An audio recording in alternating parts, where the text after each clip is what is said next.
하나님 말씀은 구약성경 욥기 39장 5절에서 8절까지입니다. 우리 같이 한 목소리로 함께 읽겠습니다. 누가 들나귀를 놓아 자유롭게 하였느냐? 누가 빠른 나귀에 매인 것을 풀었느냐? 내가 들을 그것의 집으로 소금 땅을 그것이 사는 처소로 삼았느니라. 들나귀는 성읍에서 짓거리는 소리를 비웃나니 나귀 치는 사람이 지르는 소리는 그것에게 들리지 아니하며 초장 언덕으로 두루 다니며 여러 가지 푸른 풀을 찾느니라. 아멘. 들나귀의 선택이라는 제목으로 말씀의 은혜를 나누고자 합니다. 이제 여호와 하나님께서 인생에 대한 이치, 이 세상을 사는 것에 대해서 가르쳐주고 계시는 장면을 우리가 성경을 통해 보고 있습니다. 이제 여호와 하나님께서 들나귀를 들어서 욥에게 교훈을 주시려고 합니다. 그래서 들나귀의 특성을 자유로운 것, 빠르고 매이지 않은 것, 5절에서 그렇게 이야기하십니다. 자유롭다. 그래서 들나귀를 누가 놓아 자유롭게 하였는가? 이 하나님께서 자유롭게 하셨다는 거죠. 누가 빠른 나귀에 매인 것을 풀었느냐? 빠른 것과 매인 것 대조되지 않습니까? 그러니까 빠른 나귀를 메어 놓는다면 빠른 그것이 오히려 그의 고통과 불행의 원인이 될 겁니다. 그래서 매이지 않고 자유롭게 풀어두셨다는 거죠.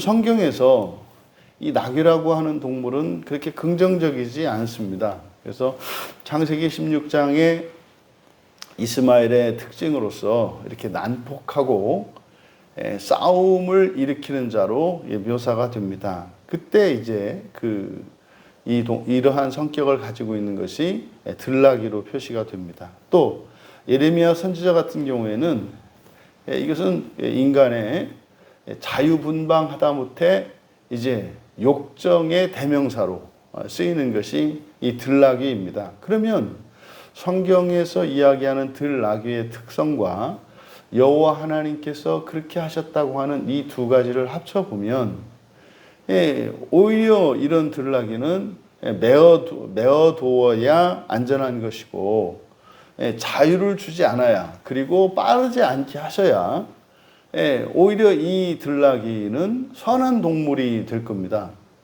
근데 하나님은 그렇게 하지 않으셨다는 거예요. 그래서 빠르게 만드신 그것 때문에 하나님이 창조하셨으니까. 그래서 그 빠르고 힘 있는 그것 때문에 그것이 악한 일을 행하게 될지라도 하나님께서는 그 빠르게 만드신 그 속성 때문에 거기에 맞춰서 매이지도 않게 하시고 자유롭게 하셨다는 거예요. 그러니까 하나님이 바로 하나님 자녀된 우리를 대할 때 어떻게 대하는 것인지를 가르쳐 주시는 거예요. 그러니까 이 들나귀조차도 그 빠른 것 때문에 매이면 답답할 것이기 때문에 자유롭게 하시는 하나님이다. 그래서 그것으로 인해서 그 난폭함으로 싸움을 일으키고 심지어 욕정을 일으켜서 그 범죄할지라도 하나님이 그것을 모르시는 것이 아니라 그러함에도 그의 빠른 속성 때문에 놓아두시는 하나님이신 것을 교훈을 합니다.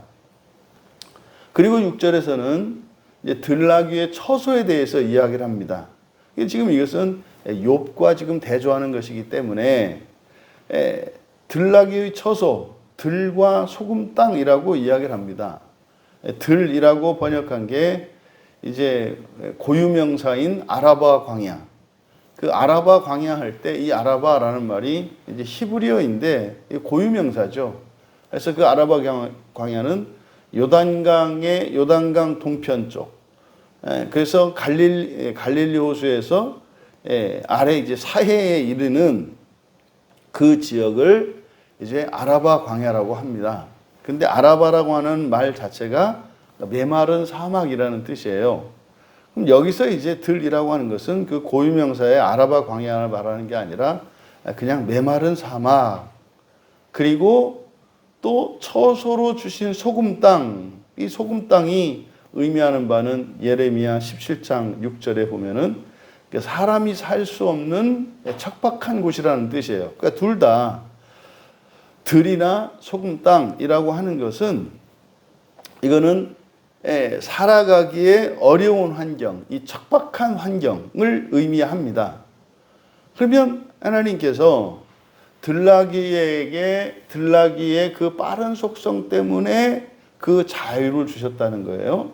그래서 그들에게 바로 이 척박한 땅을 주셨다는 겁니다. 그러니까 이 자유와 척박한 땅이라고 하는 이것이 동시에 같이 주어지는 거예요. 그러면 그 들나귀가 어떻게 사느냐? 7절에 보니까 성읍에서 짖거리는 소리를 비웃는다. 나귀치는 사람이 지르는 소리는 그것에게 들리지 않는다. 여기서 성읍에서 짖거리는 소리, 이게 이제 왁자지껄한 소리입니다. 그런 거 있지 않습니까? 이게 이제 지방이나 아주 시골에서 인적이 드문 시골에서 살던 사람들은 도시에 오면은 정신이 없단 말이죠. 뭐 그냥 사방팔방에서 사람이 오지요. 막 휩쓸려 가죠. 앞에서도 오죠. 옆에서도 오지요. 그리고 뭐 이게 자동차와 기계음과 온갖 소리들. 또 이제 반대로 도시에서 살던 사람들은 그냥 그렇게 인적이 드문 시골에만 가도 이게 몸이 편안해하는 걸 느껴요. 아, 좋다. 그냥 이렇게 가면, 산이나 이런 곳에 가면은 몸이 좋아하죠. 왜냐하면 이런 소음들과 분진과 이런 게 사라지니까 그 자체로. 그런데 이제 그래서 이 복잡스러운 도시에서 살던 사람들은 이제 한적한 시골을 그리워하고, 또 이제 시골에서 살던 사람들은 오히려 그 복잡스러운 그 소음도 좋고 그러니까 오히려 그런 데 좀 가보고 싶어 하는 뭐 이런 게 있지 않습니까? 근데 사실은 이 들나귀는 그렇게 소금의 땅에서 들에서 살면서 그러면은 이 도시를 그리워할 만한데 들나귀는 어떻다는 겁니까? 그걸 비웃는다는 거예요. 비웃는다는 거예요. 그러니까 어떤 사람들은 이제 뭡니까? 이제 뭐 정년퇴직들을 하고 이렇게 해서 이제 뭐 귀농 프로그램 같은 거에 참여하셔서 시골 내려가서 거기서 정말 정착해서 행복하게 편안하게 기쁘게 잘 사는 사람들이 있는가 하면은 뭐 이제 보통 3년이라고 하더라고요. 귀농의 한계가 3년. 이제 3년 정도 이제 지나고 나면은 이제 못 살겠답니다. 그래서 제가 아는 분이 얘기하는데 그렇더라고요. 양평 땅에 이제 어떤 동네 거기 가면은 3년을 못 버틴답니다. 처음에 와서 이제 이제 뭐 귀농을 했다고 막 이렇게 해서 이제 막 좋다 막 그래서 전화하고 상추 키워서 막 갖다 주고 고추 따서 갖다 주고 나중에는 이제 따지도 않고 말라 비틀어지고 그러면 이제 결국에는 그 집이 이제 빈집이 된답니다. 이게 또 사는 사람도 없고 그렇대요. 근데 지금 여기서 여호와 하나님께서 들나귀는 그렇지 않다고 말씀을 하세요. 전혀 부러워하지 않는다는 거예요. 그 척박한 환경에서 살아가는데 그 모든 것이 풍족하고 넘치는 그 도시의 왁자지껄한, 그래서 이것은 단순한 소음만을 이야기하는 것이 아니라 풍요를 의미하겠죠. 그것을 비웃는답니다. 비웃는답니다. 척박한 땅에 살아가면서도. 그리고 이제 나귀치는 사람이라고 번역이 되어 있는데 이건 나가스라는 말을 이렇게 번역했는데 이 나가스라고 하는 것은 공사 현장의 감독자 뭐 이런 뜻입니다. 감독하고 지시하는 사람. 그래서 감독자죠. 그러니까 나귀는 만약에 도시에 있었더라면 뭐 일하지 않습니까? 그래서 그 주인에게 이렇게 이제 묶여서 일을 하게 되잖아요. 그러니까 이 나귀는 그 척박한 환경에서 사는 대신 멍에를 매지 않는다는 거죠. 고삐를 매지 않는다는 거죠. 그 자유로 인해서 만족한다는 거죠. 여러분, 지금 여호와 하나님께서 들나귀의 이런 이중적인 속성들에 대해서 이 대조를 가르쳐주고 있어요. 자유로운 생활과 척박한 환경. 또 이 자유로운 환경과 자유와 척박한 환경이 같이 주어졌는데 이 들나귀는 그 자유 때문에 그 척박한 환경에서 살아가는 그것을 불행해하거나 비관해하거나 그러지 않고 오히려 그것을 자랑스럽게 여기고 행복하게 여긴다는 거예요. 무엇 때문에? 자유 때문에.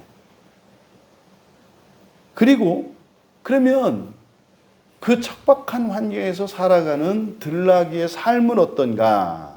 이제 8절에 보니까 초장 언덕으로 두루 다니며 여러 가지 풀을 찾느니라.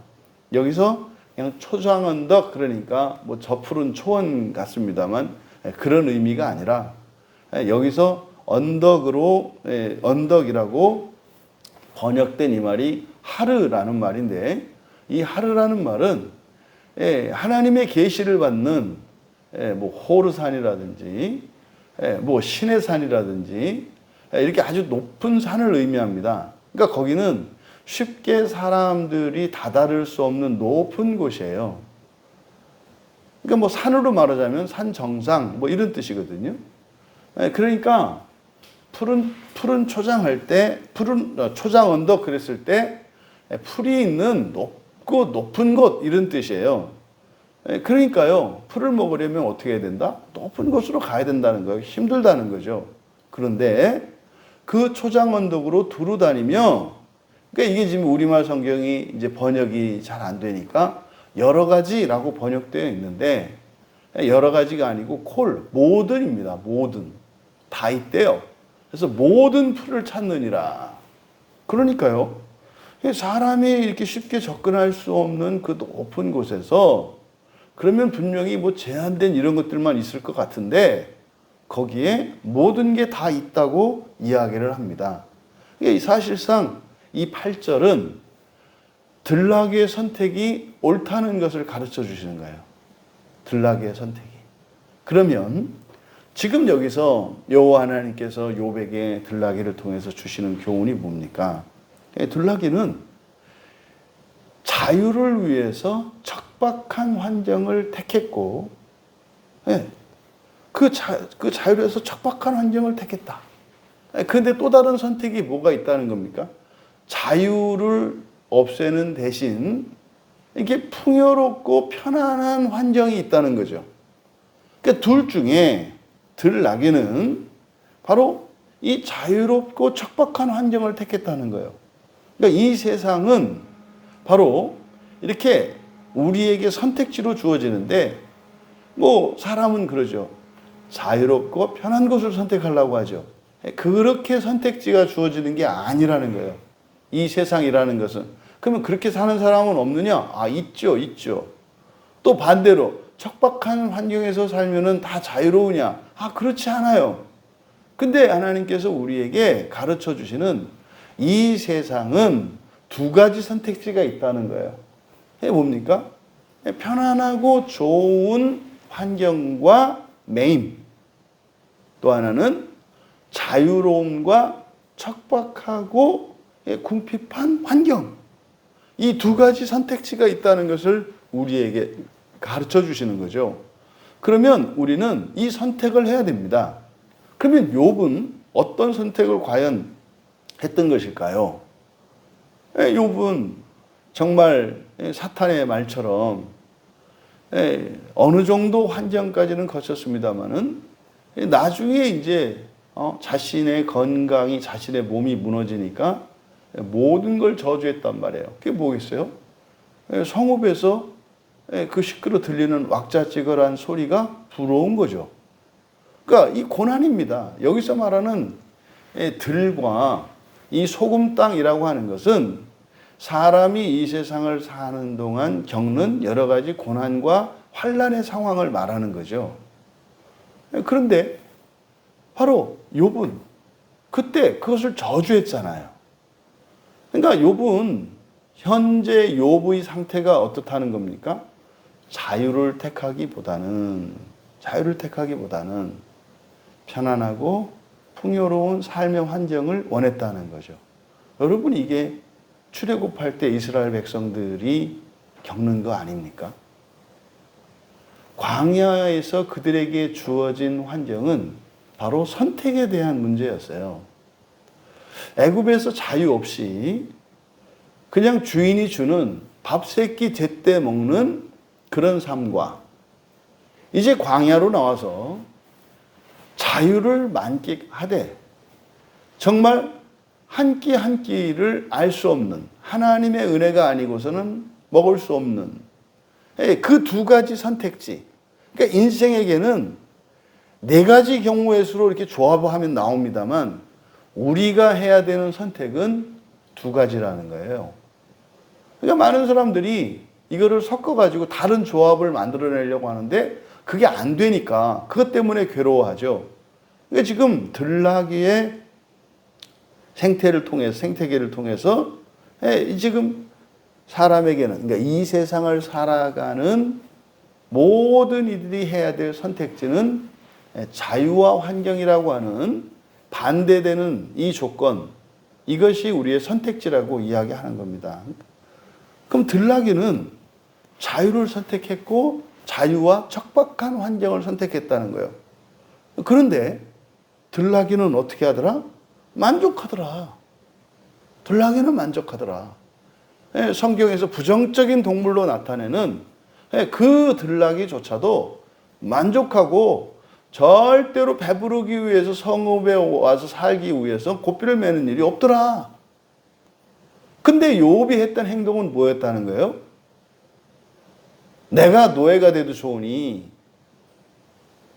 내 재산 돌려주고 내 건강 돌려주고 내 자식들 돌려주고 내 명예를 돌려달라고 했던 것을 지금 여호와 하나님께서 깨우쳐 주시는 겁니다. 그러니까 이런 환난과 고난들이 찾아왔을 때 이것은 우리가 어떤 선택을 할 것인지 스스로 깨닫게 하기 위하여 주시는 것인 거죠. 그리고 그 척박한 환경이라고 하는 것이 그러면 절대적인 거, 거기서 굶어 죽느냐? 절대로 그렇지 않다는 거예요. 절대로 그렇지 않다는 거예요. 그 쉽게 다다를 수 없는 그 높은 곳, 광야와 같은 곳, 거기에 먹고 사는 데 필요한 것은 다 있다는 거예요. 모든 풀이 의미하는 게 그거죠. 출애굽한 이스라엘 백성들이 40년의 광야 생활을 하는데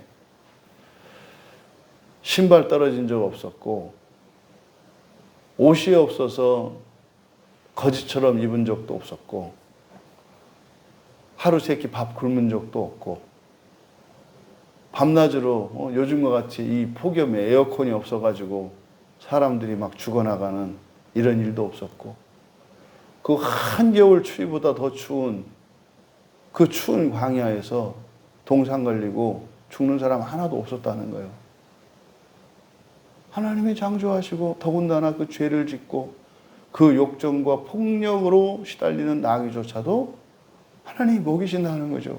그러니까 사실은 우리가 무엇을 선택하는 데 있어서 이런 환경을 선택하는 것은 어리석은 것이다. 자유를 선택해야 된다. 이렇게 말씀하시는 거죠.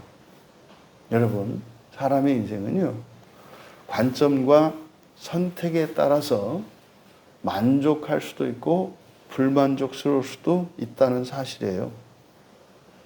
환경은 사실은 우리의 선택의 우선적인 가치 기준이 되어서는 안 된다는 거예요. 우리가 무엇보다 우선적으로 선택해야 되는 우선적인 가치는 자유에 있다는 것입니다. 우리가 인생에서 이런저런 이유로 괴로워하고 두려워하고 불행스러워하고 이렇게 우리의 마음이 어두워지고 혼란을 겪을 때 그것은 바로 이 자유와 환경의 가치가 뒤바뀌었을 때 일어나는 것이라는 겁니다. 예수 그리스도 안에 있는 이들에게는 완전한 자유가 주어져 있습니다. 근데 왜 자유를 느끼지 못할까요? 자유를 내가 원하는 환경으로 바꿀 수 있는 자유라고 착각하기 때문입니다. 우리에게 자유를 주신 것은 불멸의 삶을 살 수 있는 자유를 주신 거예요. 그 불멸의 삶을 살기 위해서 이 인생을 살아가는 동안 여러 가지 시험을 통해서 우리가 확실하게 선택할 수 있도록 하나님께서는 우리를 훈련하시고 연단하십니다. 들락이만도 못한 욥아, 이게 여호와 하나님께서 사실은 말씀하시는 내용인 거죠. 우리의 삶은 어떻습니까? 예수 그리스도께서 사망의 권세에서 풀어주셨고 멸망과 썩음으로부터 영생과 불멸을 주셨는데 그것을 완성시키기 위해 살아가는 인생 가운데 경험하는 여러 가지 척박한 환경, 그것이 하나님이 이 땅에 오셔서 우리에게 영원하고 완전한 자유를 주신 그것을 받아들인 우리 자신을 후회스럽게 하고 그것이 우리를 불행하게 하는 일이 있어서는 안 될 것입니다. 우리 인생에 일어나는 모든 환경의 변화, 봄이 지나면 여름이 있고 여름이 지나면 가을이 있고 겨울이 있습니다. 그런데요, 1년이면 됩니다.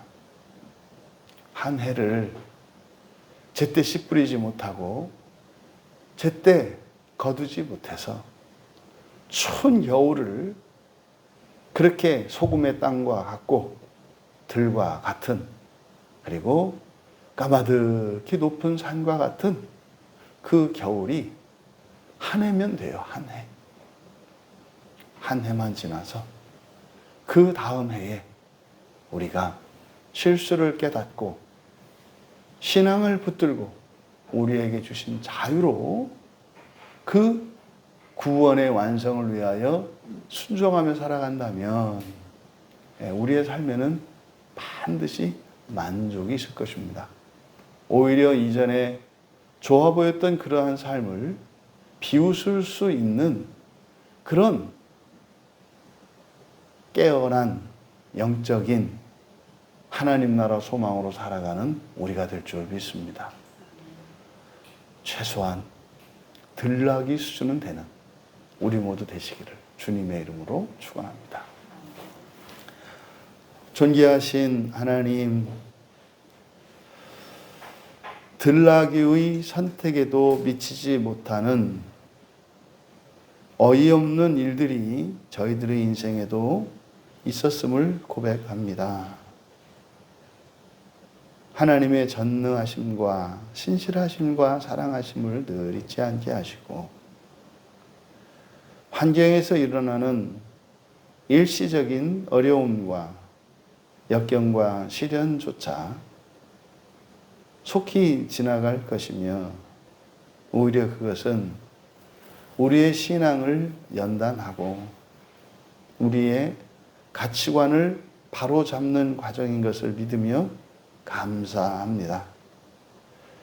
미래를 두려워하지 않게 하시고 지나간 과거를 후회하며 매이지 않게 하시며 영생을 위하여 주신 그리스도의 선물인 그 자유로 영광스러운 그 나라의 삶을 위하여 언제나 만족하며 기뻐하며 고난 중에 기도하며 믿음으로 살아갈 수 있는 저희들이 되게 하옵소서. 감사하며 예수님의 이름으로 기도하옵나이다.